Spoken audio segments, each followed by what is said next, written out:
हम सभी चाहते हैं ना कि कोई हो जो हमसे कहे मैं तुम्हारे लिए हूँ। कोई हो जो ये कहे तुम जैसे भी हो आ जाओ, मुझे स्वीकार हो। कोई हो जो हमें संभाल ले, हमारा भला चाहे, हमें जीना सिखाए। अब आप पूछेंगे ऐसा कौन होता है भला? तो मैं कहूँगी कि अगर ऐसा कोई नहीं होता तो हमारी जिंदगी, हमारा अस्तित्व ही संभव न होता। कोई है जो हमारे जीने में सहयोग कर रहा है, कोई है जो हमारी जिंदगी में रंग भर रहा है, कोई है जो हमारा भला चाहता है और चाहता है हम जिएं, खुश रहें। लेकिन हमने उसकी ओर ध्यान ही नहीं दिया। एक बात बताऊं, उसे सुनने के लिए कान चाहिए, उसे देखने वाली आंखें और उसे महसूस करने वाला प्यार से भरा दिल। और ऐसा कोई हम सबकी जिंदगी में है। सोचो वो कौन है, क्योंकि आज हम उनकी चर्चा, उनका शुक्राना करने वाले हैं। जी हाँ, वॉइस डिवाइन के इस एपिसोड में। तो चलिए करते हैं शुरुआत। मैं हूं आपके साथ कुसुम। नमस्कार, धन निरंकार।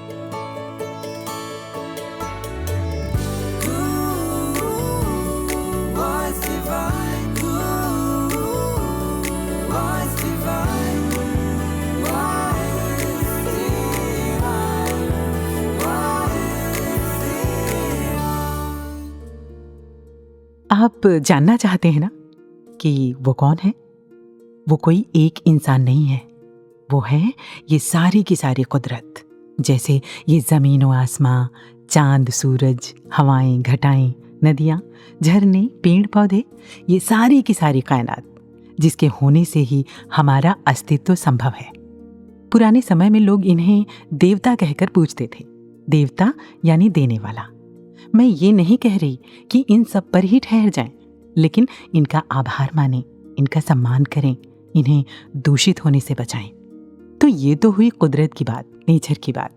इससे हटकर भी अगर हम अपनी जिंदगी में देखें तो हमारी जिंदगी में हमेशा दूसरों का सहयोग रहा है, क्योंकि हमें परमात्मा ने बनाया ही ऐसा कि हम दूसरों के सहारे के बिना एक कदम भी नहीं चल सकते।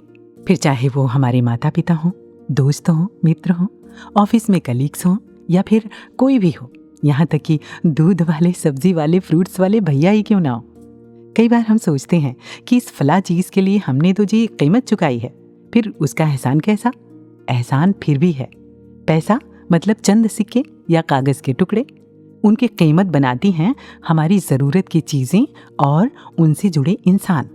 सोचें, सुबह से शाम तक अगर ज़रूरत की जितनी चीज़ें हमारे पास आ जाती हैं, अगर उन्हें बनाने और हम तक पहुंचाने वाला कोई ना हो तो हम अपने पैसों का करेंगे क्या? एक दिन के लिए, बस एक दिन के लिए वो जो सफाई करते हैं वो ना आए, वो दूध वाले, सब्जी वाले भैया ना आए, काम करने वाली हेल्पर ना आए, ऑफिस पहुंचाने वाले ट्रांसपोर्ट ना मिले, और हाँ, दिल की बात सुनने वाले वो दोस्त, वो सहेली ना मिले। बस एक दिन के लिए सब कुछ ठप हो जाए तो। लेकिन हम इतना सोचते कहाँ हैं? जी हाँ, इतना सोचते कहाँ हैं, तभी तो किसी के एहसानमंद ही नहीं होते, किसी का आभार ही नहीं मानते। वो एक शब्द है ना शुक्रे, मैं अपने साथ तो हरगिज नहीं लगाना चाहूंगी। आप लगाना चाहेंगे? नहीं ना? तो चलिए आज से यानी अभी से उन सब का शुक्राना किया जाए जो बचपन से कहीं ना कहीं हमारी जिंदगी को आसान बनाते आ रहे हैं और आज भी बना रहे हैं। सुनो, इन सब का कर्ज है हम पर। और हाँ, इन सब को बनाने वाला निरंकार, और निरंकार का एहसास देने वाले सद्गुरु, जिनके रहमो करम से ये सब सार्थक हैं और जिनकी बदौलत हमारी जिंदगी को मायने मिले हैं। हमारे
तो बादल पानी भर कर लाते हैं, और फिर जब तरसती धरती की प्यास बुझती है तो वसंत के महीने में धरती हजारों हजारों फूल खिलाकर बादलों का, आसमान का शुक्राना करती है।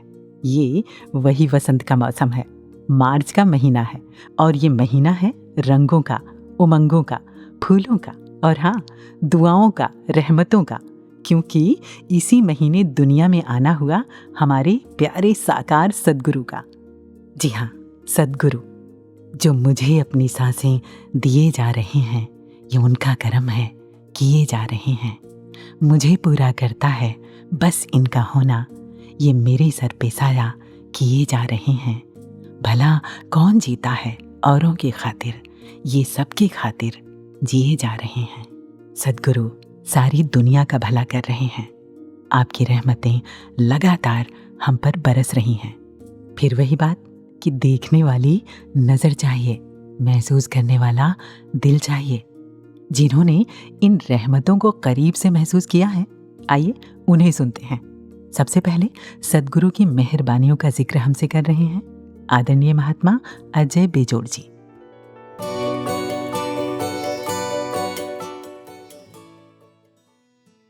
कुसुम जी, यूं तो इनके साथ बिताया हुआ हर पल, हर लम्हा यादगार है, लेकिन उसमें से भी कुछ ऐसे पल हैं जो दास की हृदय की गहराइयों में उतर गए और दास के जहन पर उन्होंने एक अमिट छाप छोड़ दी। दास जरूर चाहेगा उन पलों को आपके साथ शेयर करना। उन्हीं में से एक ऐसा इंसिडेंट जो याद आ रहा है, महाराष्ट्र समागम के दौरान जब सामूहिक शादियां लगभग हो चुकी थी, क्योंकि लावें भी पड़ी जा चुकी थी, पर अचानक से ही सतगुरु माता जी का ऐसा पैगाम दास के लिए आया कि सतगुरु माता जी आपको याद कर रहे हैं। तो हुजूर के समक्ष दास जब इनके चरणों में गया तो सतगुरु माता जी ने अपना एक भाव प्रकट किया कि लावें यूं तो पढ़ी जा चुकी हैं, पर वो लावें पंजाबी में हैं, और ये जो क्षेत्र है खास तौर से मराठी या हिंदी समझने वालों का है। तो हो सकता है कि पंजाबी भाषा उन्हें ठीक से ना समझ में आई हो। तो कहने लगे कि कहीं अगर ऐसा हो जाए कि लावें पढ़कर उनका भाव भी हिंदी में सब तक पहुंचाया जाए तो वो बहुत अच्छा रहेगा। तो दास ने सतगुरु माता जी के चरणों पे सिर रखा और सतवचन कहते हुए दास वापस आ रहा था। तो उधर से ये भी महसूस हो रहा था कि सच्चे पातशाह दास में तो ऐसी कोई लियाकत नहीं कि किस तरह से जो आप जी चाहते हैं उसको इस रूप में सबके सामने दास रख पाए। ऐसी कोई ताकत लियाकत दास के पास नहीं है, परंतु साथ ही ऐसा भाव सच्चे पातशाह ने बख्शा और दास को ऐसा आभास हुआ कि अगर ये चाहते हैं तो ताकत भी तो इन्होंने ही बख्शनी है, करना तो इन्होंने है। दास तो निमित्त मात्र है, दास के तो एक घट का ये सहारा ले रहे हैं, बात तो इन्होंने ही कहनी है। तो ऐसा ही भाव लेकर दास को एक अपने अंदर असीम ऊर्जा सी महसूस हुई और दास मंच पर जाकर खड़ा हो गया। और जैसा इनका भाव था, दास ने प्रयास किया कि वैसा भाव सबके समक्ष रखा जाए। पूज्य दिनेश जी ने एक एक करके लावें सभी पढ़ी और दास ने संक्षिप्त रूप में उनका भाव सबके समक्ष रखा। और संगत खत्म होने के बाद कई महापुरुष ऐसे मिले जो उसी क्षेत्र के थे। उन्होंने बताया कि यूं तो सालों साल से वो इन सामूहिक शादियों को अटेंड करते आ रहे हैं और सतगुरु रूप में समय समय पर सतगुरु ने अपने प्रवचनों के माध्यम से भी लावों का संक्षिप्त रूप में विवरण हमेशा रखा। ऐसा प्रयास किया कि सबको इन लावों का भाव समझ में आ जाए। परंतु आज के रहबर ने जिस तरह से ये रास्ता चुना उसका ढंग अलग ही था, निराला था, कुछ अनोखा था। तो ये बात दास के दिल की गहराइयों में उतर गई और आज भी उसी तरह दास के जहन में ये ताज़ा है।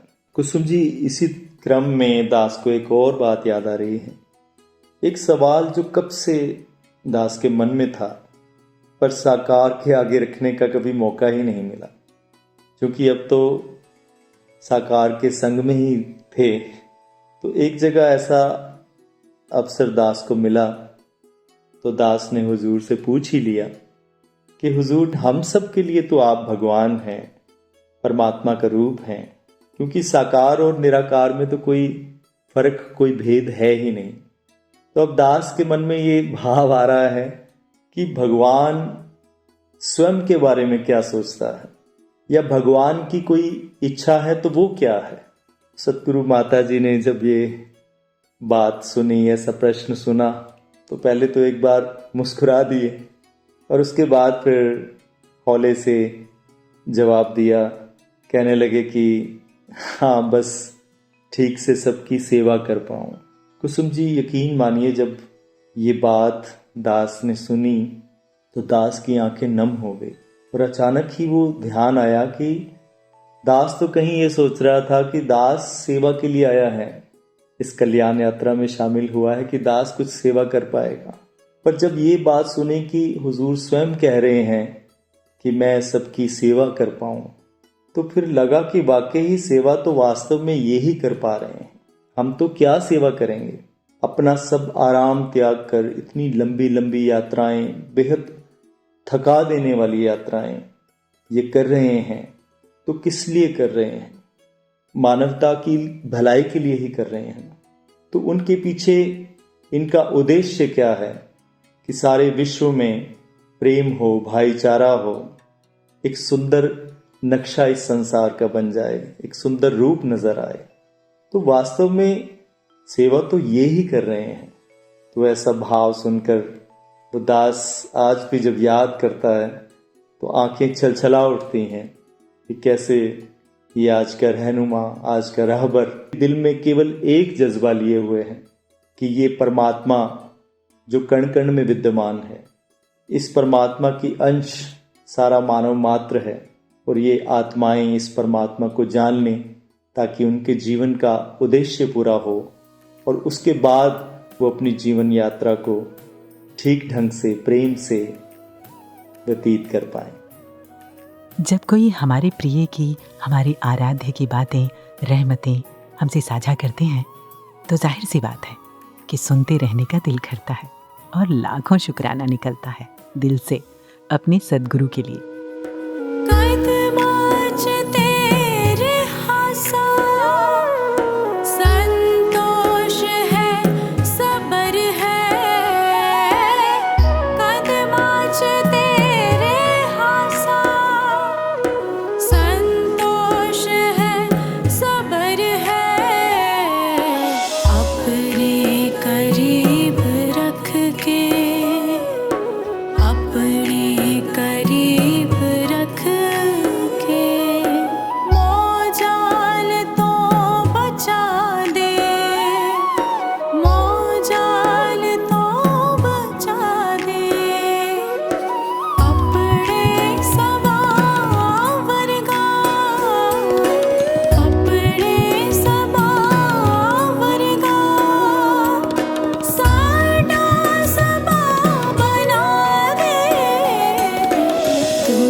और अब सुनते हैं आदरणीय डॉक्टर विनोद गंधर्व जी के भाव।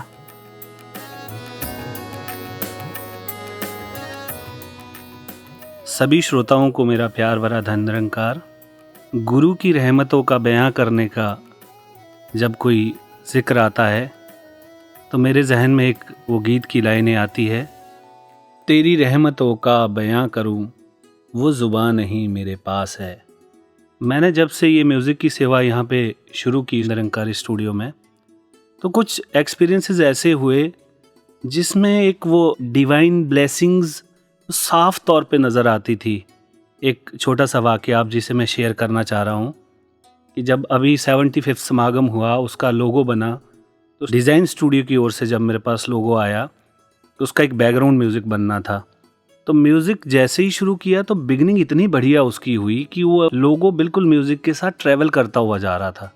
तो आधा म्यूज़िक बन गया, उसके बाद आधे के बाद मुझे समझ ही नहीं आ रहा था कि इस म्यूज़िक को कंप्लीट कैसे करूं। तो चलता रहा प्रोसेस, बहुत सारे म्यूज़िक बने, डिलीट हुए, उसको सुन के खुद की ही तसल्ली नहीं हो रही थी। बनता रहा, काफ़ी दिन हो गए, तो टाइम बीतता गया और इधर अनाउंस भी हो गया कि इस डेट को लोगो लॉन्च होना है, ऑफिशियली लॉन्च होना है 75th समागम का। लेकिन उससे पहले निरंकारी स्कूल की ओपनिंग थी, रेनोवेशन कुछ हुआ था, वहाँ माता जी का प्रोग्राम था और दास को नीमा की भी सेवा मिली हुई है, Nirankari institute music and art की। तो वहाँ पे ये तय हुआ कि म्यूज़िक के जो बच्चे हैं, जो म्यूज़िक सीखते हैं, उन बच्चों को परफॉर्म करना है। तो एक सिम्फनी, क्लासिकल सिम्फनी वहाँ बननी थी, तो उसकी रिहर्सल्स भी शुरू हो गई साइमल्टेनियसली। तो जिस दिन लोगो लॉन्च होना था उसके एक दिन पहले ये ओपनिंग वहाँ पे हुई निरंकारी स्कूल की। तो सिम्फनी प्रोग्राम बहुत अच्छा हुआ, उसको बहुत सारे हमारे साथ इंस्ट्रूमेंट्स थे, वो सारा वाइंड अप करते करते भी टाइम लग गया। और क्योंकि माता जी से बात करनी थी म्यूज़िक के बारे में, तो वो क्योंकि नमन ऐप का भी उस दिन लॉन्च था, तो वो माता जी उधर बिजी हो गई और मुझे सदगुरु माता जी से बात करने के लिए, उनसे मिलने के लिए रात के 10:30 बज चुके थे। तो माता जी ने पहले कहा कि प्रोग्राम बहुत अच्छा था, बहुत अच्छा आज बच्चों ने परफॉर्म किया, बड़ी अच्छी तैयारी थी। मैं कहा माता जी, वो म्यूज़िक लोगो का, कहते लोगों का म्यूज़िक तो बहुत अच्छा बना है, बट ये है कि ये 75th समागम है और एक ख़ास तौर का सेलिब्रेशन होना है, तो म्यूज़िक में भी वो क्रिसेंडो पार्ट, एंड पार्ट ऐसा हो कि वो सेलिब्रेशन उसमें नज़र आए। तो वही दास के लिए कीवर्ड था कि मुझे समझ नहीं आ रहा था कि करूं क्या, आगे क्या बनाऊं। तो बस वो ब्लेसिंग्स थी। तो कहने लगे आप तो थक भी बहुत गए होंगे, दिन सुबह से लेकर सेवा कर रहे हैं। मैंने कहा माता जी आपका ध्यान है, आपका आशीर्वाद है, बस बन जाएगा। तो उसके बाद स्टूडियो आया, तो कुछ नहीं सोचा, बस एक वही ध्यान था कि माता जी की ब्लेसिंग्स आई है कि ये सेलिब्रेशन बनना है। जिस म्यूज़िक को बनाने के लिए मैं कम से कम 20-25 दिन से ढूंढ रहा था कि कैसे इसको फिनिश करूं, वो इनकी ब्लेसिंग से आधे घंटे में बन गया और वो इतना बढ़िया निकल के आया कि माता जी की बहुत ब्लेसिंग्स मिली। और नेक्स्ट डे लॉन्च हुआ, लोगो लॉन्च हुआ और आप पूरी संगत ने सुना और उस बहुत सारी ब्लेसिंग्स भी मिली। तो कहने का भाव यही है कि जब भी सतगुरु से हमें कोई सेवा मिलती है तो अपनी सियाणप, अपनी नॉलेज अगर इनके चरणों में पहले ही समर्पित कर दे तो उसमें तासीर, असर, ब्लेसिंग्स आना तय है। और दूसरा एक एक्सपीरियंस, जब महफिल रूहानियत के एपिसोड बनने थे, तो बेसिकली अगर थोड़ा टेक्निकली या प्रोफेशनल वे में हम बात करें, किसी भी म्यूज़िक प्रोड्यूसर से या म्यूज़िक अरेंजर से या म्यूज़िक डायरेक्टर से बात करें आजकल के दौर में, तो एक गाने को बनाने के लिए कम से कम 8 से 10 दिन लगते हैं, क्योंकि बहुत सारे एलिमेंट्स होते हैं, कॉम्पोजिशंस बनती है, उसमें क्या ऐड ऑन होनी है चीज़ें, उसका रिदम अरेंजमेंट क्या होगा, उसके कोरस पार्ट क्या होंगे, कौन कौन से इंस्ट्रूमेंट इसमें रहेंगे, बहुत सारी चीज़ें होती हैं। लेकिन जब महफिल रूहानियत हुआ तो महफिल रूहानियत में बिगनिंग के 2-3 एपिसोड्स में 1 मंथ के 11-11 गानों की प्रोडक्शन भी यहाँ से हुई। तो दास कई बार यही सोचता है कि 11 गानों का मतलब है कि कम से कम अगर ऑन एवरेज हम बात करें कि 2.5 दिन में एक गीत बन के तैयार हुआ। और अगर मैं अपनी सियाणप इसमें डालूं तब ये पॉसिबल नहीं है, क्योंकि अब ट्रैक सिस्टम सारा है, तो ट्रैक सिस्टम में बहुत टाइम टेकिंग प्रोसेस होता है। लेकिन मुझे समझ ही नहीं आता कि कैसे ये हो गया। ये सिर्फ और सिर्फ इनकी ब्लेसिंग्स के कारण ही पॉसिबल हुआ है और इनकी रहमत से ही पॉसिबल हुआ है। जब गुरु का ध्यान आ गया तो काम हो जाते हैं। तो इसमें सिर्फ और सिर्फ शुक्राने का ही भाव होना चाहिए। धन्यकार जी। जो भी बख्शे आए, तू जो भी बख्शे आए, शुक्राना होर पा दे, शुक्राना होर पा दे, अपने सवावर का, अपने सवावर का।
विबक्ष आए, तू जो विबक्ष आए। इसी लड़ी में सद्गुरु की रहमतें हमसे साझा कर रहे हैं आदरणीय मनीष आनंद जी।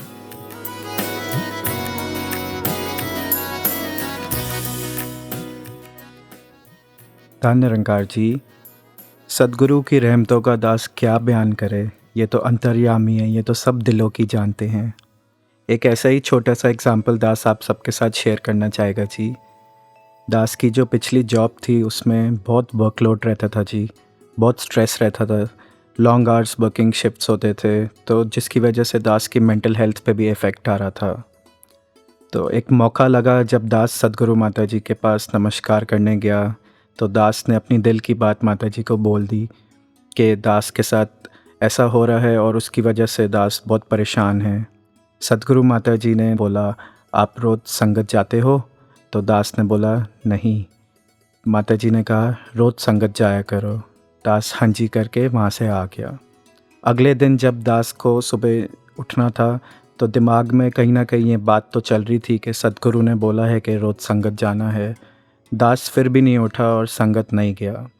ऐसा 2-3 दिन चलता रहा, जिसके बाद फिर दास एक दिन उठा और सोचा कि चलो आज विचार के टाइम पे तो चला ही जाएगा, कम से कम विचार तो सुन ही लूँगा। दास उस दिन संगत गया, विचार सुनी, वापस आ गया। फिर अगले 3-4 दिन सेम यही होता रहा कि दास संगत गया, विचार के टाइम विचार सुनी और दास घर आ जाता था। घर आके एक दिन सोचा कि अगर मैं संगत जा ही रहा हूँ तो क्यों ना टाइम से जाऊँ, सब महापुरुषों के विचार और गीत अच्छे से सुनूँ। अगले दिन से दास ने टाइम पे संगत जाना स्टार्ट कर दिया। रोज़ सुबह संगत जाना, सब महापुरुषों के विचार सुनना और रोज़ कुछ ना कुछ नई सीख लेके घर आना। घर आके दास रोज़ अपनी फैमिली के साथ शेयर करता था कि आज विचार में ये बोला गया है और हमें ये अपने जीवन में अपनाना है। फिर से मौका बना और दास सद्गुरु माता जी के पास नमस्कार के लिए गया। इस बार नमस्कार करने पे हुजूर ने पूछा, संगत जा रहे हो? तो दास ने बोला, हाँ जी। सद्गुरु माता जी ने बोला, अच्छा लग रहा है? तो दास ने बोला, हाँ जी माता जी, अच्छा लग रहा है। सद्गुरु माता जी ने आगे से फरमाया, रोज़ सुबह संगत जाया करो, दिन की शुरुआत अच्छी होती है।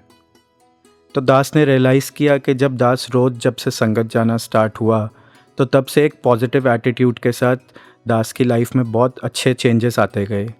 जो चीज़ें मुझे स्ट्रेस आउट करती थी वो अब सब कुछ पॉजिटिव होता जा रहा था। मेरे मन में जितनी परेशानियां थी, संगत जाने से वो सब दूर होती गईं, क्योंकि मेरे मन के अंदर एक ठहराव आ गया और मेरी वर्क एफिशिएंसी भी बेटर हो गई। तो ऐसे तो कई एग्जाम्पल हैं जो डेली लाइफ में आते हैं, लेकिन दास आज आपके साथ यही भाव रखना चाहता था जी। और किसी शायर ने खूब कहा है कि ये घर आपका है, बस यूँ मान लीजिए कि हम आपके मेहमान हैं। ये तो अंतर्यामी हैं, इनको तो सब पता है। दास क्या ही बताए इन्होंने मेरे ऊपर कितने उपकार किए हैं, इनका जितना भी शुक्राना करें उतना ही कम है। जीवन च सहज सानू शुक्राना करना वे। जीवन च सहज सानू शुक्राना करना वे। विश्वास पर आजीवन, विश्वास पर आजीवन। एक बार रोशना दे, एक बार रोशना दे।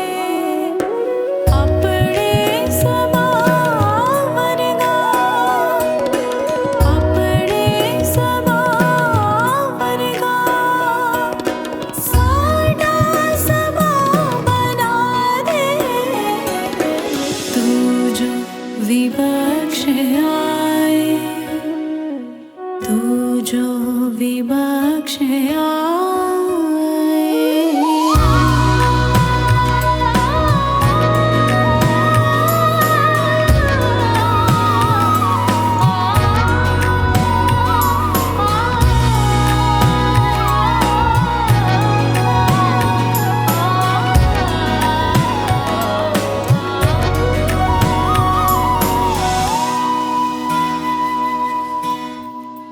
प्रीत भी तुम हो, ये गीत भी तुम हो, हर एक जिंदगी का संगीत भी तुम हो, भटकते दिलों का तुम हो सहारा, हमराज भी तुम हो, मीत भी तुम हो, आभार तुम्हारा हमसे निभाना, ऐ प्यारे सद्गुरु तुम्हारा शुक्राना। सद्गुरु का शुक्राना तो सही मायने में यही है कि ये जैसा चाहते हैं वैसे हम बन जाएं। वैसे शुक्राना और शिकायत हैं तो बहुत छोटे छोटे शब्द, और इनसे भले ही उस समय ज़िंदगी की परिस्थितियां बदलें या ना बदलें, लेकिन हमारे मन की स्थिति ज़रूर बदल जाती है और फिर समय के साथ ही बदलने लगती है हमारी ज़िंदगी भी। वो फिल्म का डायलॉग आपने भी सुना होगा ना, कि अगर किसी चीज़ को दिल से चाहो तो पूरी कायनात उसे तुमसे मिलाने में लग जाती है। यकीनन ये सच है।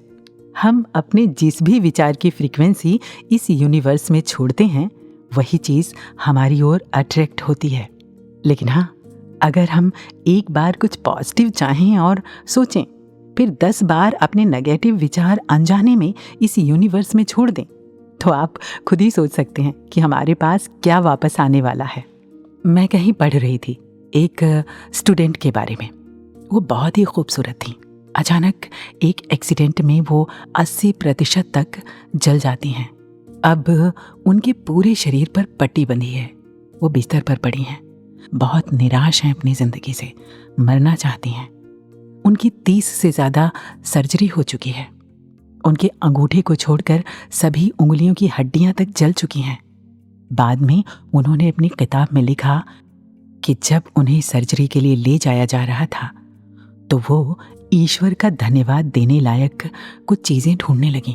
उन्होंने देखा कि वो अपने बाएं हाथ की उंगली हिला सकती हैं। उन्होंने इसके लिए ईश्वर का आभार माना। वो ईश्वर की कृतज्ञ हुई जब उन्हें महसूस हुआ कि वो खुद अपने चम्मच उठा सकती हैं। फिर वो इस बात के लिए कृतज्ञ हुई कि वो अपने कपड़े पहन सकती हैं। फिर उन्होंने इस बात के लिए ईश्वर का धन्यवाद किया कि वो अब सीढ़ियाँ चढ़ सकती हैं। और इस तरह जैसे जैसे वो ईश्वर का धन्यवाद देती गईं, उन्हें उनकी ज़िंदगी वापस मिलती गई। उन्हें वो सब कुछ तो नहीं मिला जिसे वो खो चुकी थी, लेकिन वो फिर भी बहुत खुश थीं। उन्होंने अपनी किताब में लिखा कि धन्यवाद देना एक ऐसी आदत है जिससे चमत्कार होता है। सच में मैं तेरा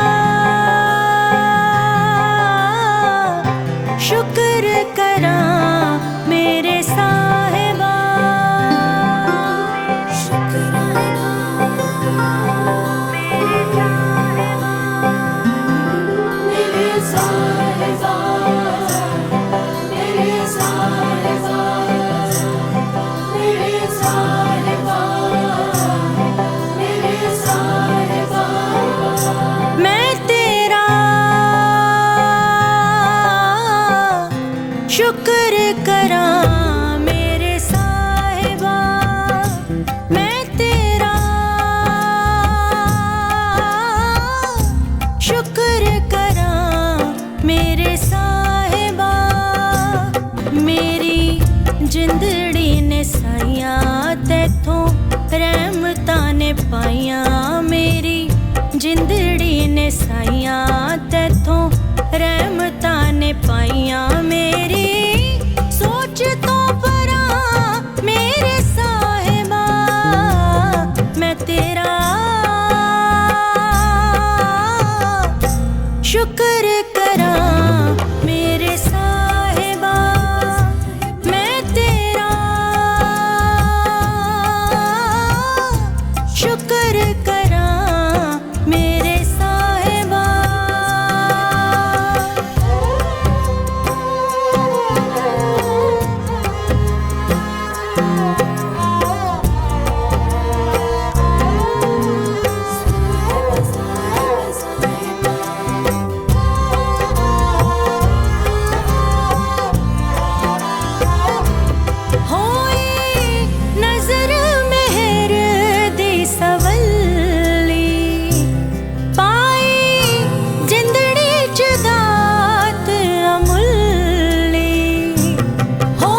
सदका तेरी मेहर दा तुलाया, अखियां तो परदाए सदका तेरी मेहर दा तुलाया, अखियां तो परदा मुक गया ठोकरा मेरे साहिबा, मैं तेरा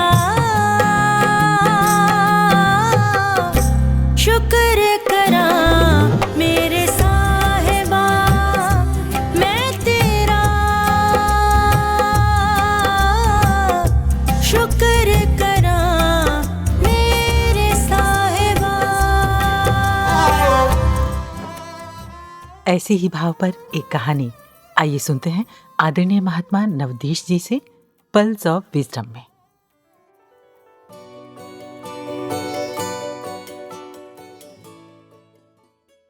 एक बार की बात है, एक राज्य में एक कलाकार था और उसकी स्पेशलिटी ये कि उसके हाथ जो भी लगता था, लोहा, पीतल, पत्थर, कुछ भी, वो उससे जेवर बना देता था। और बनाता भी क्या बाकमाल। उसकी इस स्किल की वजह से वो पूरे राज्य में मशहूर हो गया। वो रोज कहीं से कुछ ना कुछ पैसे जमा करके बाजार में जाता और जो भी मटेरियल उसे मिलता उससे ज्वेलरी बनाने लग जाता। कुछ दिनों बाद रूटीन के ही चलते उस राज्य का राजा साधारण कपड़ों में राज्य के दौरे पे निकला। घूमते घूमते राजा उस कलाकार से टकराया और उसे जेवर बनाते देखा। राजा उस कलाकार की कला से इतना खुश हुआ कि उसने कलाकार को एक ऐसी तिजोरी की चाबी देने का ऐलान किया जिसमें ना केवल कितने ही बेशकीमती हीरे जवाहरात रखे थे, बल्कि उसकी चाबी भी सोने की थी। कलाकार इस इनाम से बेहद खुश। जैसे ही उसके हाथ वो सोने की चाबी लगी, वो भागकर बाजार गया और अपनी आदत के चलते जैसे वो अपनी ज्वेलरी बेच देता था, वैसे ही वो चाबी बेच आया, बिना ये सोचे कि ये चाबी किसी तिजोरी की है। ध्यान गया, कहीं यही गलती तो मुझसे भी नहीं हो जाती। सद्गुरु ने हम पर तरस खाकर ब्रह्म ज्ञान रूपी चाबी हमारी झोली में डाल दी। अब जरूरत इस बात की है कि इस चाबी से निरंकार रूपी खजाने को खोलना है, और खजाना भी ऐसा जितना इस्तेमाल करो उतना ही बढ़ता चला जाता है। संपूर्ण हरदेव बानी में भी हमें समझाया गया, ज्ञान लेकर ज्ञान का है, जिसने ना उपयोग किया उसको लाभ मिला ना कोई, ना उसने आनंद लिया। अपना बना के तूने एहसान कर दिया है, ये तेरा शुक्रिया है, ये तेरा शुक्रिया है। अपना बना के तूने एहसान कर दिया है, ये तेरा शुक्रिया है, ये तेरा शुक्रिया है।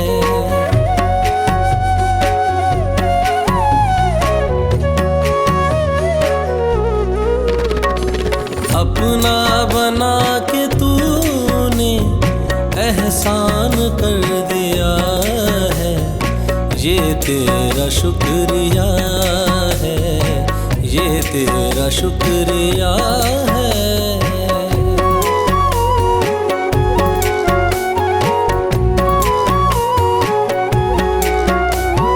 दुनिया है ऐसा सागर जिसमें भरम भरा है, दुनिया है ऐसा सागर जिसमें भरम भरा है, उलझन है हर कदम पर ऐसा ये रास्ता है। तेरी रहमतों ने आकर, तेरी रहमतों ने आकर हमको बचा लिया है, ये तेरा शुक्रिया है, ये तेरा शुक्रिया है। अपना बना के तूने एहसान कर दिया है, ये तेरा शुक्रिया है, ये तेरा शुक्रिया है।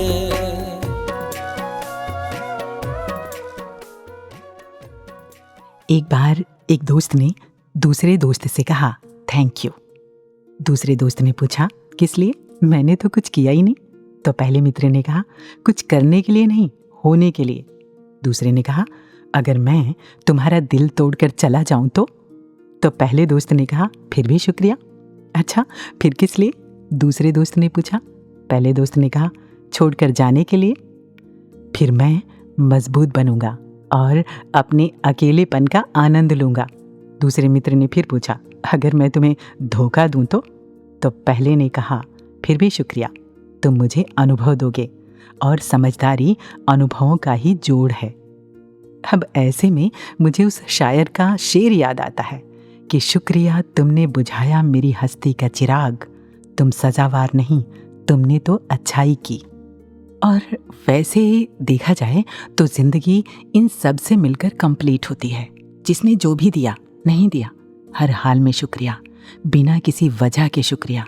यहाँ तक जो कुछ भी नहीं करते ना, या फिर जो मुश्किलें क्रिएट करते हैं, ट्रैफिक में ओवरटेक करते हैं, लाइन में आपके आगे लग जाते हैं, प्रमोशन में रास्ता रोकते हैं, बेवजह परेशान करते हैं, हमारी अच्छाइयों को चैलेंज करते हैं। दरअसल ये उनका रोल है, वो अपना रोल निभा रहे हैं। लेकिन एक फैक्ट ये भी है कि वो मेरे बेहतर बदलाव में मेरा सहयोग कर रहे हैं। जैसे ही इस बात को हम स्वीकारते हैं ना, सिचुएशन आसान हो जाती है। और इसलिए भी उनका शुक्रिया, अगर वो नहीं होंगे तो हम धैर्य, सहनशीलता जैसे गुणों से वाकिफ़ ही नहीं हो पाएंगे। वो कहते हैं ना कि गम मिलते हैं तो और निखरती है ज़िंदगी।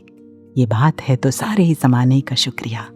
एक बात और है, जब ये पता चल जाता है ना कि वो हाथ तो एक ही है जिससे ये सब कुछ आ रहा है, तो फिर कुछ बुरा कैसे हो सकता है। तुम अजीज़ तो तुम्हारा गम भी अजीज़। अब किस किस बात का गिला करे कोई। और पता है, गिला शिकवा इसके निज़ाम में दखलंदाजी है। यानी ये जो मेरा मालिक है, जिसने मुझे और इस सारी कायनात को बनाया है, ये जो भी कर रहा है, जो मुझे दे रहा है, ये मुझे नामंजूर है, नाखुश हूँ मैं। कमाल है, मेरा अस्तित्व ही क्या है जो ये सब कुछ मैं सोचूं। भाना कि हर परिस्थिति में शुक्रिया कह पाना इतना आसान भी नहीं होता, लेकिन सच कहूँ तो इतना मुश्किल भी नहीं है। नेल्सन मंडेला के बारे में पढ़ रही थी। उन्होंने रंग भेद के खिलाफ 27 साल जेल में बिताए। बहुत कठिन दौर था वो उनके लिए, बहुत असहनीय भी। जब वो रिहा हुए तो 70 से ज़्यादा वर्ष के हो चुके थे।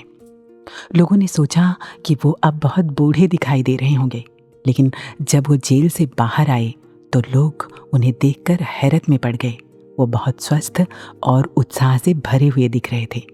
एक रिपोर्टर ने उनकी अच्छी सेहत के रहस्य के बारे में पूछा तो उन्होंने जवाब दिया, मैंने जेल में हमेशा हर परिस्थिति के लिए परमेश्वर का धन्यवाद किया।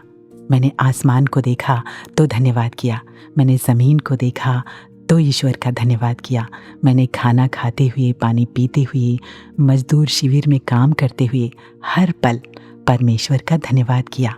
और यही एक वजह है कि मैं स्वस्थ रह सका। चलो हम भी आज से या अभी से एक काम करें। पहले अपनी ज़िंदगी की छोटी छोटी बेहतरीन चीज़ों की लिस्ट बनाएं। जैसे सुबह उठते ही महसूस करें ताज़ी हवा को, मिट्टी की खुशबू को, बच्चों की खिलखिलाहट को, पेड़ों और फूलों की महक को, नीले आसमान को, चाय की गर्माहट को, शक्कर की मिठास को, ऐसी बहुत सारी अच्छी अच्छी चीज़ों को। फिर आप देखेंगे कि धीरे धीरे ये लिस्ट और लंबी होती जा रही है। और पता है, जब हम ऐसा करते हैं तो अपने व्यक्तिगत दायरे से ऊपर उठने लगते हैं और हम पाते हैं कि हमारी ज़िंदगी को सुखद और संभव बनाने के लिए कितने सारे फैक्टर्स एक साथ काम कर रहे हैं। फिर हम कर पाते हैं शुक्राना निरंकार सद्गुरु का। दिती जिंदगी तेरा शुक्रिया, दिती बंदगी तेरा शुक्रिया, सानू पाल दे तेरा शुक्रिया, संभाल दे तेरा शुक्रिया, इस प्यार ਲਈ तेरा शुक्रिया, सत्कार ਲਈ तेरा शुक्रिया, विश्वास ਲਈ तेरा शुक्रिया, हर श्वास ਲਈ तेरा शुक्रिया,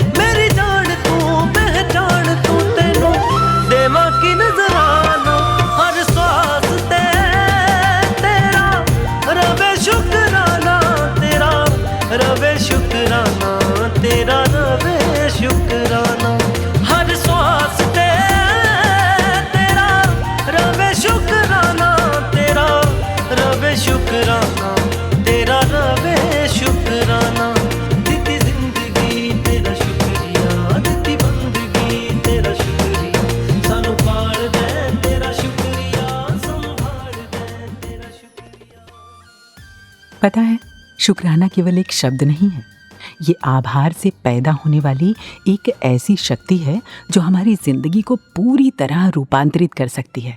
जी हाँ, आपने महसूस किया है, जब हम किसी का आभार मानते हुए शुक्रिया कहते हैं तो उससे जुड़ी पॉजिटिविटी हमारे पास आ जाती है, और जब हमें हमारी किसी अच्छाई के लिए कोई और शुक्रिया कहता है तो हम अपने भीतर एक ताकत, एक हौसला महसूस करते हैं। और हाँ, एक बात और है, शुक्रिया शब्दों में ही हो ये ज़रूरी नहीं। वो आपने देखा है, एक नन्हा बच्चा खेल रहा है, उसकी बॉल दूर चली गई, आपने उठाकर उसे दे दी। वो बच्चा हो सकता है आपको थैंक्स ना बोल पाए, लेकिन उसके देखने का अंदाज हज़ारों थैंक्स के बराबर है। और वो आपके पड़ोस के बुजुर्ग अंकल, वो हाथ में ज़्यादा सामान लेकर चल रहे हैं, आपने उनसे एक थैला लेकर घर तक पहुंचा दिया। हो सकता है वो आपको थैंक्स ना बोले, लेकिन उनका वो कांपता हाथ जो आपके कंधे या सिर को छू जाता है ना, कितना बड़ा शुक्रिया है कि नहीं?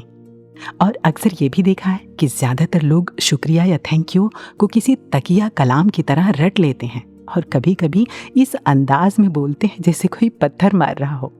कोई आभार का भाव ही नहीं।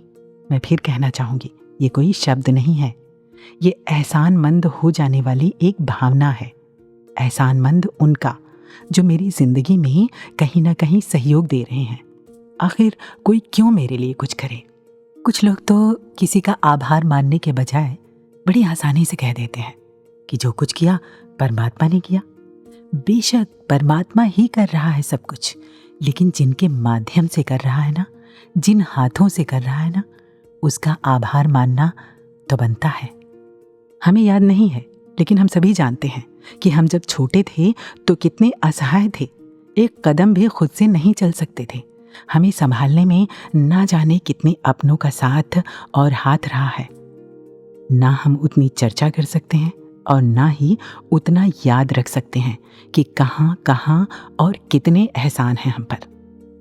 हमारे पापा तब एक यंग लड़के थे जब बहुत सारी मुश्किलों से उनकी जॉब लगी। उन्होंने सोचा था कि अब वो अपना शौक पूरा करेंगे, लेकिन शौक पूरा करने से पहले ही उनकी शादी हो गई और हम दुनिया में आ गए। जब हम दुनिया में आए तो हमारी माँ भी एक खूबसूरत लड़की थी। अब हमारे माता पिता हमारे बारे में सोचने लगे, जो वो खुद अपने लिए नहीं कर सकते थे हमारे लिए करने लगे, और उसी में खुश होते रहे। आपको पता भी नहीं, एक बार पापा को ऑफिस के किसी फंक्शन के लिए किसी अच्छी ब्रांड की शर्ट लेनी थी, वो नहीं ले पाए। उन्होंने आपके लिए स्मार्टफोन और बाइक लेना ज़्यादा ज़रूरी समझा। आज ये ज़रा एसी क्या ख़राब हुआ, आपने तो सारा घर ही सर पे उठा लिया। आपको पता ही नहीं, जब आपको बुखार हुआ था वो चिलचिलाती गर्मी का महीना था, फिर भी आपके मम्मी पापा बिना पंखा और कूलर चलाए पूरी रात आपको सीने से लगाए जागते रहे। जब आपका एग्ज़ाम था ना, तो घर में माँ और ऑफिस में पापा बेचैन हो रहे थे। जब आप पहली बार जॉब का इंटरव्यू देने गए तो माँ ने चुपचाप कितनी दुआएं की थी, आपको पता ही नहीं। अब आप उन्हें बुजुर्ग और पुराने ज़माने का कहते हैं, उन्हें तो पता ही नहीं वे कब बूढ़े हो गए। आप कहते हैं उन्होंने किया ही क्या। कमाल है, एक इंसान अपनी पूरी ज़िंदगी दे देता है और फिर भी हम उसमें कमियां ही ढूंढते हैं। और वो आपका दोस्त, जब एक बार वो गहरी नींद में था तो आपने उसे कॉल करके जगाया और कहा, यार तुझसे बहुत ज़रूरी बात करनी है। वो आपको बता भी नहीं पाया कि उसे कितनी मुश्किल से सोने का टाइम मिला था। उसकी एक ज़रा से गलती पर आप उसके सारे एहसान भूल गए, शिकायतों पर आ गए। ये तो वही बात हुई ना कि जैसे मैंने बड़े प्यार से किसी को अपने घर पर इनवाइट किया और उसका ध्यान मेरे पूरे घर की साफ सफाई और खूबसूरती को छोड़कर मेरी डस्टबिन की ओर जाए और वो कहे, कुसुम तुम्हारी डस्टबिन से तो कूड़े की स्मेल आ रही है। अब हम उसे अच्छा से अच्छा खाना खिलाएं और वो कहे, यार अचार में थोड़ा नमक ज़्यादा है ना। अब ऐसे लोगों को आप क्या कहेंगे, नाशुक्रे? नहीं, मैं ये किसी को नहीं कह रही। मैं दरअसल ये कह रही हूँ कि अगर ये सब हमें महसूस नहीं होता ना, तो हम बहुत ही संकुचित दायरे में जी रहे हैं। और तो और कुछ लोग तो संतों, महापुरुषों और यहाँ तक कि गुरुओं को भी नहीं बख्शते। उनके पाक साफ दामन पर भी कीचड़ उछालने से गुरेज नहीं उन्हें। ऐसे लोगों की आदत उस मक्खी की तरह हो जाती है जो सारी अच्छी जगह छोड़कर बस गंदगी पर ही बैठती है। वो शेर है ना, फलक से मुझको शिकवा है, ज़मीं से मुझको शिकवा है, यकीन मानो खुद यकीन से मुझको शिकवा है। अब ऐसे शिकवों का कोई क्या करे। अच्छा नहीं लगा ना ये सब सुनकर, लेकिन आप गौर करना, कहीं ना कहीं ये बातें आपको सच लगेंगी। खैर, आइए अब जुड़ते हैं रंगमंच से और सुनते हैं इन प्यारे प्यारे कलाकारों को।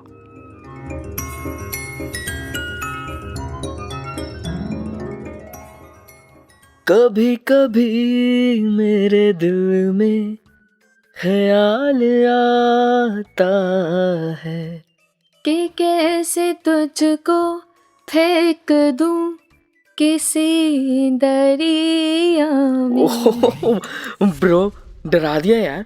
डरना भी चाहिए तुझे तो। हाँ ठीक है। अरे कॉफ़ी, थैंक्स। हाँ, मच नीडेड। वैसे भी ये मौसम, सुबह थोड़ी गर्मी, फिर शाम को ठंडी हवा, आई मीन ठीक है, आई एम लविंग इट। हाँ हाँ, हम यहाँ आपको ढूंढते हुए पूरे ऑफिस में भटक रहे हैं और ये जनाब यहाँ टेरेस पे मौसम के मजे ले रहे हैं। अरे बिल्कुल, बहुत अच्छी हवा चल रही है यहाँ। कम सी। वैसे व्यू कितना अच्छा लग रहा है ना यहाँ से। Welcome to this view Radha ji. दूर वहाँ नीचे टिमटिमाती हुई दुनिया कितनी प्यारी लग रही है। हाँ, और नीचे जाते ही कुछ दूर चलते ही ये टिम टिम जो चै चै में बदल जाती है। हाँ मतलब कह सकते हैं, वो गाना था ना, कौन सा? ये दुनिया वेरी गुड दुनिया वाले, वेरी बैड ऊपर वाला वेरी गुड नीचे वाले वेरी बैड। वैसे इस गुड और बैड, राइट और रॉन्ग के बीच का एक एरिया है जो मुझे बहुत पसंद है। और उस एरिया का कोई नाम? यस, शुक्राना, ग्रेटिट्यूड। आहा, ग्रेटिट्यूड, क्या बात है। कॉफी और ये बात दोनों ही एकदम कड़क और लाजवाब। क्या बात है, आज शायराना अंदाज दिख रहा है जनाब का। मैं तो ऐसा ही हूँ, इस भाग दौड़ से समय निकाल के कुछ पल बिताता हूँ यहाँ। वैसे राधा जी, ये ग्रेटिट्यूड वाला भाव आज आपके माइंड में कैसे? बस सोच रही थी कि हम सब अपने अंदर के अंतर्यामी होते हैं, अच्छे बुरे का ख्याल होता है, फिर भी गलतियां कर बैठते हैं। ये तो है। कहाँ गिले शिकवे में रहते हैं और नजर घुमाएं तो कितना कुछ है यहाँ खुल के जीने के लिए। बिल्कुल, मन को इस दुनियावी चैं से उठा के ग्रेटिट्यूड के टेरेस पे ले के आए और शुक्राना करते जाएं और जोर से कहे शुक्रिया इस पल के लिए, शुक्रिया इस सोच के लिए, शुक्रिया इस नौकरी के लिए, शुक्रिया इस कॉफी के लिए, शुक्रिया इस खूबसूरत कुदरत के लिए। वाह, इट वाज अमेजिंग। हाँ, कितनी कूल एक्टिविटी है ना ये। Thank you Radha ji. By the way जनाब, आपने बताया नहीं, यहाँ अकेले आके करते क्या हैं आप? मैं तो अक्सर यहाँ आता हूँ, इस खुली हवा में, इस चांदनी के नीचे, और ढेर सारी बातें करता हूँ। किससे? चांद से? हाँ, चांद से। और पता है, ये ना मेरी बातें भी सुनता है, औरों की तरह मुझे जज नहीं करता, और खास बात यह है कि ये मेरे हर सवाल का जवाब भी देता है। अच्छा, वो कैसे? जैसे जब भी मेरा मन अंधेरे में चला जाता है, बिल्कुल मानो जैसे काम करते करते बत्ती गुल। हाँ, वो तो आजकल ऑफिस की और मन की दोनों की रहती है। हाँ बस, तो जैसे वो बत्ती गुल ना, तो उस सिचुएशन में कैसे फिर इस अंधेरे में भी चमकना है, ये सिखाता है। मैं भटक ना जाऊं, मुझे इशारे देता है। मैं ना बहुत गलतियां करता हूं, और ये मुझे रास्ता दिखाता है, मानो मुस्कुरा के कह रहा हो कि उठो, इस बार मत हारना। खामोश मन को ऐसे शब्द मिल जाते हैं ना, मानो जैसे डूबते को किनारा। वाओ, ये सुनकर कितना पॉजिटिव लग रहा है। वैसे राधा जी, हाँ जी। आपको पता है हमारी जिंदगी का चांद कौन है? कौन? हमारे सतगुरु। मैं जब भी अकेला महसूस करता हूं ना, इनकी शिक्षाएं मुझे हर परिस्थिति से कैसे बाहर आना है उसकी ताकत देती हैं। शुक्राना तो इनका है जिन्होंने असल में शिकवे से शुक्राने तक कैसे आना है, ये सिखाया है। सच्ची सतगुरु आपका शुक्राना है। शुक्राना है आपका इस धरा पे आने के लिए। शुक्राना खुदा के होने का एहसास देने के लिए। शुक्राना तपते दिलों को ठंडक देने के लिए। शुक्राना संसार के कितने ही बेड़ियों से हमें मुक्त करने के लिए। शुक्राना नौजवानों को एक नई ऊर्जा देने के लिए। Thank you Satguru Mata ji for everything. Wish you a very happy birthday. कदे भी ना आवे शिकवा, करा ना कदे भी गिला।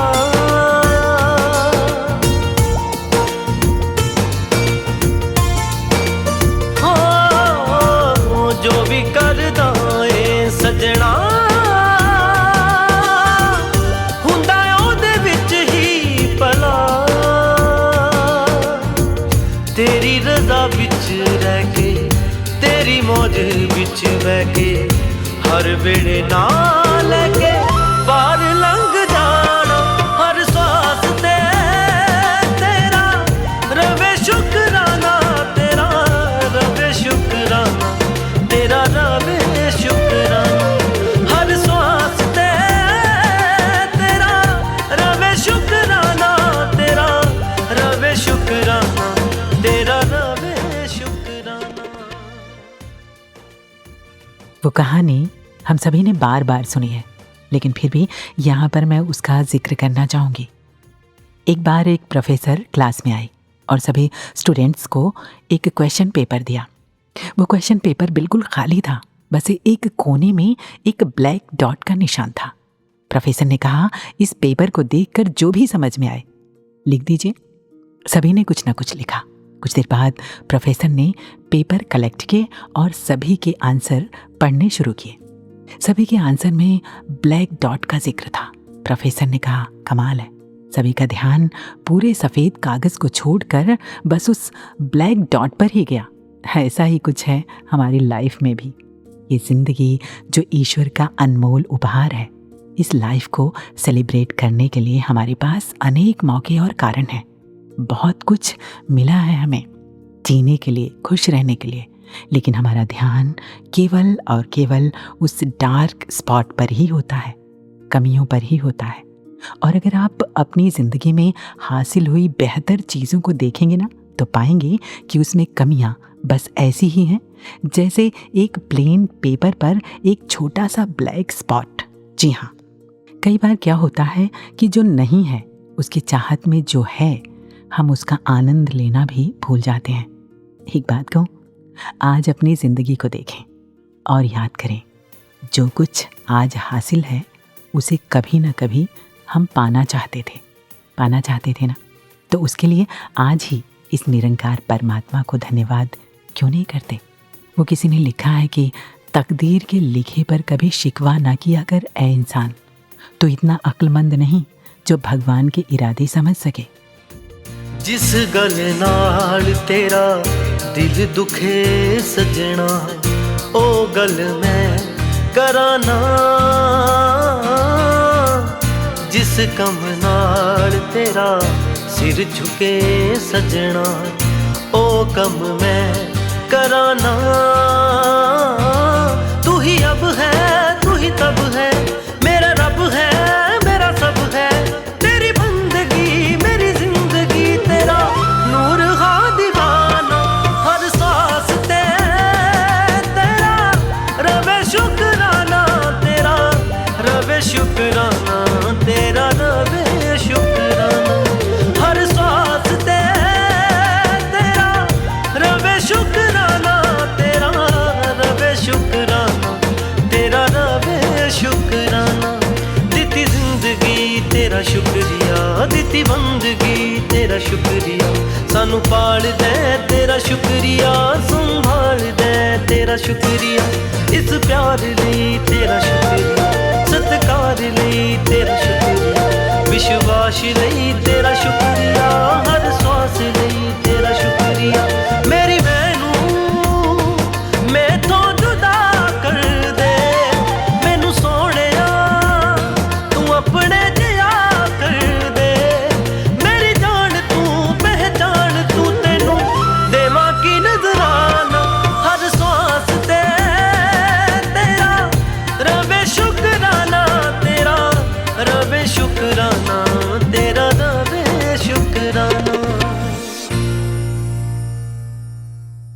हर धड़कन कृतज्ञ तुम्हारी, जीवन है कर्जदार तुम्हारा। आती जाती हर सांस कह रही, हे सद्गुरु आभार तुम्हारा।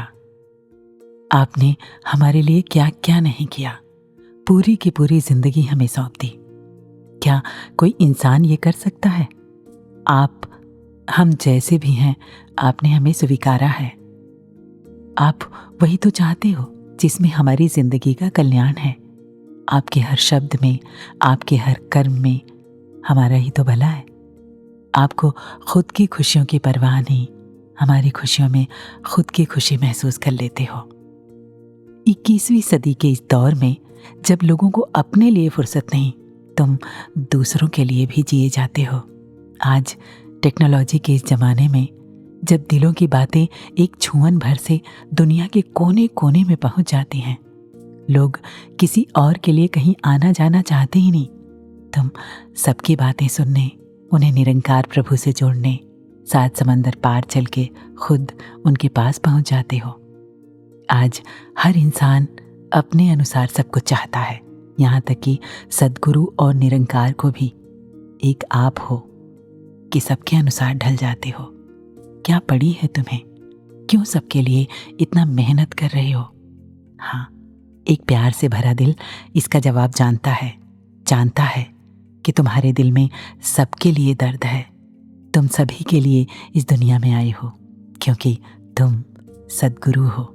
हमें मुबारक तुम्हारा दुनिया में आना, ऐ प्यारे सद्गुरु तुम्हारा शुक्राना। और शुक्राना निरंकारी राजपिता जी का, जिनकी सेवा भक्ति और गुरसिखी एक मिसाल है, जिनकी सादगी और विनम्रता के आगे सिर श्रद्धा से झुक जाता है। एक सहजतापूर्ण मुस्कान लिए दिन रात सेवाओं में समर्पित रहते हैं। आपके जीवन साथी होते हुए भी खुद को बस एक गुरसिख मानते हैं। ये राजपिता जी की महानता नहीं तो और क्या है। आप सच में राजपिता हैं। नमन करता है दिल आपकी गुरसिखी की ऊंचाइयों को। मैं कितना भी कुछ कह लूं, सब कुछ सिर्फ और सिर्फ सूरज को दीपक दिखाने भर है बस। तो अब हम सद्गुरु के कृपाओं का जिक्र सुनते हैं निरंकारी राजपिता जी के पावन मुखारबिंद से।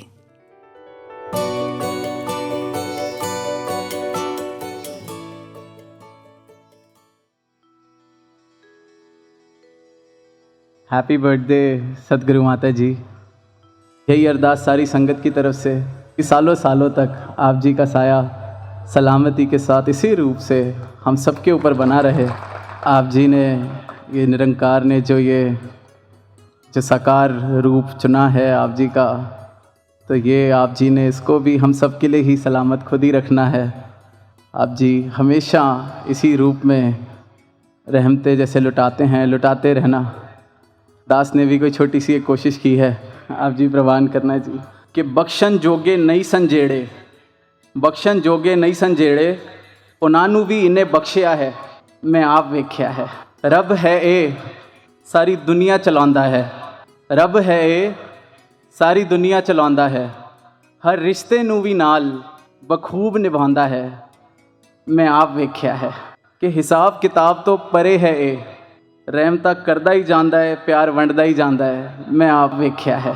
भगत दे वश विच होंदा है भगवान, ये सुनिया सी मैं, भोले भावां दे वश विच होंदे एनू, मैं आप वेख्या है। पूरन अंतरामी है ये सुनिया नहीं मैं, ये आप वेख्या है। वादा किसी भी युग विच कीता होवे, वादा किसी भी युग विच कीता होवे, हर वादा निभांदा है ये आप वेख्या है। लख अकलां भी एनू नहीं समझ सकदियां, लख अकलां भी एनू नहीं समझ सकदियां, जे ये चावे ते पल विच अपना रूप विखा देंदा है, मैं आप वेख्या है। तो महाराज यहाँ सिर्फ और सिर्फ अरदास माना किया सी तू कि हथ विच तेरे जादू नहीं है, पर जे चावें तो अपनी एक नज़र नाल ही सब कुछ कर सकता है तू, मैं आप वेख्या है। सारे ब्रह्मांड दा ख्याल है एनू, छोटी छोटी गल्लां दा भी ख्याल ये करता है, मैं आप वेख्या है। तेरे दीदार मेरी सरकार, पतझड़ में आई बहार, तेरे दीदार मेरी सरकार, पतझड़ में आई बहार, किया मुझको है स्वीकार, दिया माटी जन्म सवार, किया मुझको है स्वीकार, दिया माटी जन्म सवार। किसी और की ना दरकार, किसी और की ना दरकार, मेरा तू ही सिरजनहार। तेरे दीदार मेरी सरकार, पतझड़ में आई बात, तेरे दीदार मेरी सरकार, पतझड़ में आई बहार।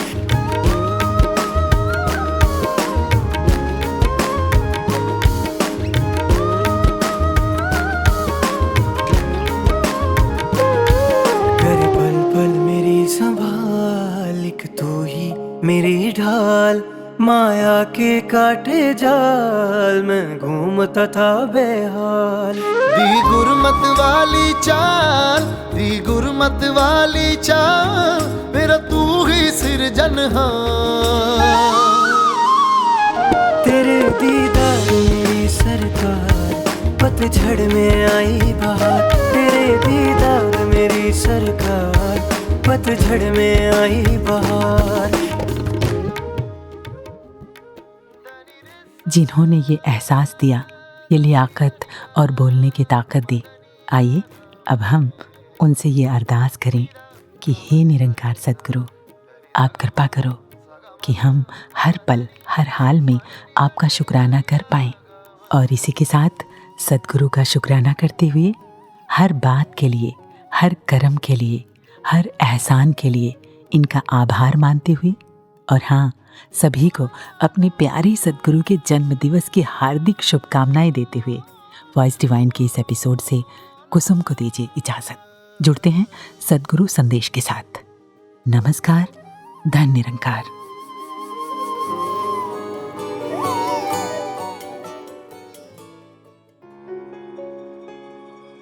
ये परमात्मा का ही दिया जीवन है, जो भी जिस तरह जिस हालत में वो ही उत्तम है। अपना मेहनत तो हर कोई करता जाए, पर अगर परिणाम स्वरूप कुछ जिस तरह से दिमाग ने सोचा वो अचीव नहीं हुआ, तो भी उसमें यही शुक्राना भाव दातार का कि इससे बेहतर ही कुछ है, तभी ये पूरा नहीं हुआ। तो संत हर हाल में इस प्रभु का शुक्राना करते हैं कि सिर्फ कोई कंडीशंस भी नहीं लगाते कि अगर कुछ परमात्मा ने हमारे मुताबिक किया तो ही इसका शुक्राना होगा, वरना तो सिर्फ कंप्लेंट्स ही कंप्लेंट्स रहेंगी जीवन में। तो बात वही कि हर पल का शुक्राना ये करते जाते हैं संत।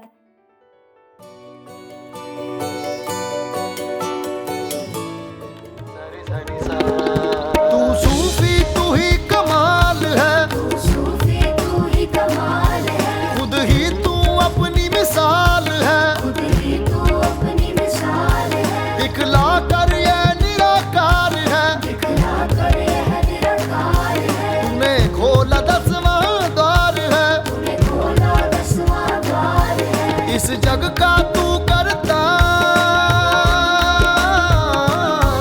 इस जग का तू करता, मेरा तू ही सिरजनहार। तेरे दीदार मेरी सरकार, पतझड़ में आई बहार, तेरे दीदार मेरी सरकार, पतझड़ में आई